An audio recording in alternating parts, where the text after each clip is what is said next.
का स्वागत करता हूं। साथ ही साथ हमारे प्रदेश संयुक्त सचिव ब्रजेश यादव जी, मंडल प्रभारी अरबाबुल हक जी, जिनके निर्देशन में ये बस्ती मंडल संचालित हो रहा है, मैं उनका भी हार्दिक अभिनंदन और स्वागत करता हूं और सराहना भी करता हूं कि आप लोग के मार्गदर्शन में यहाँ पे जो भाई की नीतियां और संघर्ष ये चीजें बढ़ रही हैं, लोग जुड़ रहे हैं। ये बहुजन मिशन मूवमेंट एक दिन का नहीं, इस कारवां को खड़ा करने में हमारे कई बहुजन महापुरुषों ने अपनी जो है जीवन पर्यंत कुर्बानियां दी, उनके लोगों ने दी, उनके परिवारों ने दी, और इस कारवां को सफल बनाने के लिए बहुत से ऐसे असंख्य परिवार के लोग हैं जो दलित पिछड़े मुसलमान समुदाय से आते हैं, और इन लोगों ने मिलकर इन महापुरुषों को सफल बनाया, उनके विचारों को जमीनी स्तर पर स्थापित करने का कार्य किया। ज्योतिबा फुले साहब ने उस समय जब आजादी से पहले इस मिशन, इस मूवमेंट के कारवां को बढ़ाने का कार्य किया, शिक्षा के माध्यम से हमारे लोगों को जागरूक करने का कार्य किया। उनके कारवां को आगे बढ़ाते हुए छत्रपति साहू जी महाराज जी, जो कि कुर्मी समुदाय से आते, उन्होंने राजा की कुर्सी पे बैठकर ये दिखलाया कि राजा की कुर्सी पे बैठ के भी न्याय कैसे होता है। आज जो सब लोग कुर्सी पे बैठे बैठे बड़ी बड़ी बातें करते हैं, लेकिन न्याय कहीं नहीं दिखता है। उस समय की बात है कि जब हमारे छत्रपति साहू जी कुर्सी पर बैठ के उन्होंने ये बताया कि कैसे न्याय होता है और सामाजिक न्याय क्या है। उन्होंने आरक्षण की शुरुआत की। जितने भी दबे कुचले शोषित वंचित समाज के लोग थे, उनको उन्होंने प्रतिनिधित्व दिया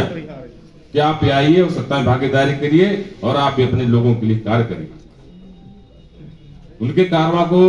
बढ़ाते हुए बाबा साहब भीमराव अंबेडकर जी ने सभी बहुजन महापुरुषों के लिटरेचर को और सब चीजों को पढ़ते हुए खुद भी अपना पढ़ाई की, अपने आप को सशक्त और ताकतवर बनाया और हमारे लिए एक संविधान बनाया। उस संविधान के जरिए उन्होंने दिया और ये आशा की कि इस संविधान के जरिए हमारे लोगों की भलाई होगी, हमारे लोग ताकत में आएंगे, हमारे लोग सत्ता में आएंगे, हमारे लोग आगे बढ़ेंगे, हमारे लोग शिक्षित होंगे, उन्हें समान रोजगार, समान अवसर प्राप्त होंगे, समान चिकित्सा सुविधाएं प्राप्त होंगी। लेकिन फिर बात मैं कहता हूं कि 77 साल आजादी के हो गए, लेकिन इस अमृत काल में भी हमारे लोगों का भला नहीं। उस कारवां को आगे बढ़ाते हुए मान्यवर काशीराम साहब ने कई सामाजिक संगठन के जरिए और एक राजनीतिक दल के जरिए हमारे लोगों का कल्याण करने का कार्य किया। लेकिन जब वो इस दुनिया से चले गए, हम लोग को छोड़ के चले गए, तो उनके जाने के बाद ये मिशन, ये कारवां कहीं ना कहीं खाली सा पड़ गया, कहीं ना कहीं ठंडा सा पड़ गया। उस मिशन और उस मूवमेंट को आग देने के लिए एक शख्स ऐसे था जो बेचैन थे, वो थे आदरणीय चंद्रशेखर आजाद जी। जब उनको लगा कि हमारे लोगों के हक और अधिकार छीने जा रहे हैं, जब हमारे लोग सड़कों पर पिट रहे हैं और उनको उनकी आवाज उठाने के लिए कोई आगे नहीं आ रहा है, तो उन्होंने भीम आर्मी के जरिए लोगों की मदद करनी चाहिए।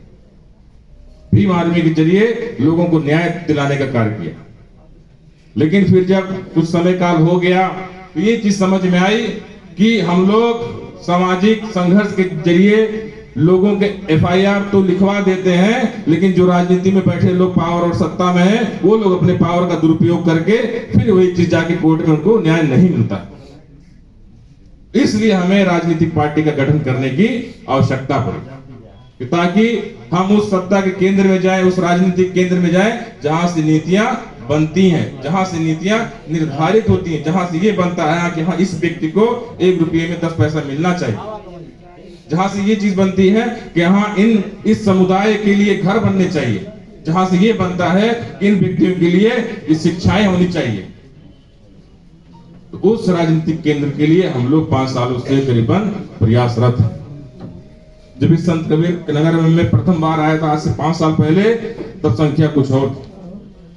आज ये संख्या कुछ और है, बढ़ी तो है, वृद्धि तो हुई है, लेकिन इस वृद्धि को बहुत वृद्धि और करनी है, ताकि हमारे विधायक और सांसद भी बन चुके हैं।